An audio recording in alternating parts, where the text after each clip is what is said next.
講翻你有一次接受傳媒訪問嗰單嘢，嗯哇！我估唔到你嗰個訪問竟然哇，差唔多有成200個回應喎，因為我都有睇開個傳媒嘅，都好少話咁誇張嘅。咁我就想攞翻嗰個嘅訪問出嚟，大家傾下啦，真係係。因為咧，你喺嗰個訪問裏面咧就建議話，如果你100萬咧，不如你先抌落去買一間萬城嘅樓。咁然後咧，再去 refinance 出嚟60萬咁，然後再攞呢60萬咧就投資落去，即係嗰啲頭先你講嗰啲 ETF 嗰啲 AI 股份啊，嗰啲量子基金啊，咁諸如此類啦咁樣咁，但係就我見好多人嘅 comment 啦，有贊成你㗎啦，但係亦都有唔少反對你㗎啦。咁其他無厘啦更嗰啲又唔講啦，我淨係講咧特別針對嗰個英國樓市嗰度，即係攞嚟買萬城樓嗰部分。咁有啲話英國樓市仲買得嘅咩？咁有啲又話萬城唔係破咗產嘅咩？仲走去買嗰啲樓咁睇下你即係俾個機會你都回應下啦。即係有啲嘢咧，即係我自己咧就而家咧，譬如我覺得買樓咧，尤其喺美國買樓都幾煩嘅，個月咧要俾1%，每年1% 嘅稅喎，樓價嘅1% 嘅稅喎，係咪好得人驚？咁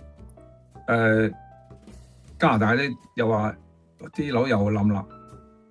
英國咧，倫敦啲樓咧都開始，即係我哋嗰啲都開始租金都 OK 嘅，但係一個樓價都跌咗，我諗 at least 都10% 嘅。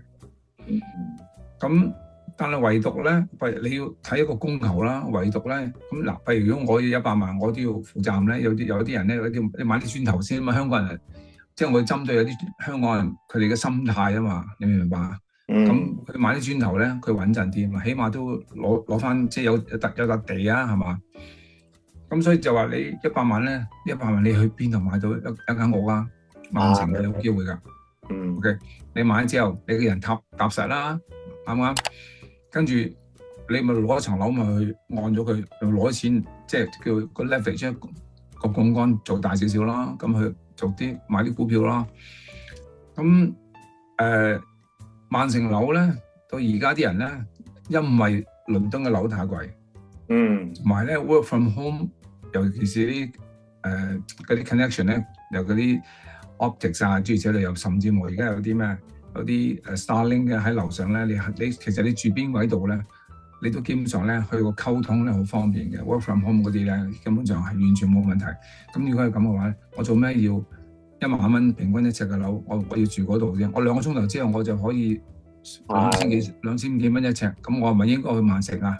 啱啊！你 work from home 有乜所謂啫？喺倫敦做同埋喺萬城做冇分別㗎。話你睇數據咧，移入去萬城嘅咧越嚟越多。就係放香港人咧，即係你如果要揾一個好似一個小香港嘅咧，基本上咧萬城係好舒服嘅，即係你係唔會有一種俾人 outcast 咗。好慘啊！家姐住嗰度咧，係300幾戶咧，我諗有80幾%係香港人嚟嘅，80幾%。咁即係個小香港啦。冇錯，咁所以我就話你去萬城買咯，萬城買即係你有機會去嗰度住啊嘛。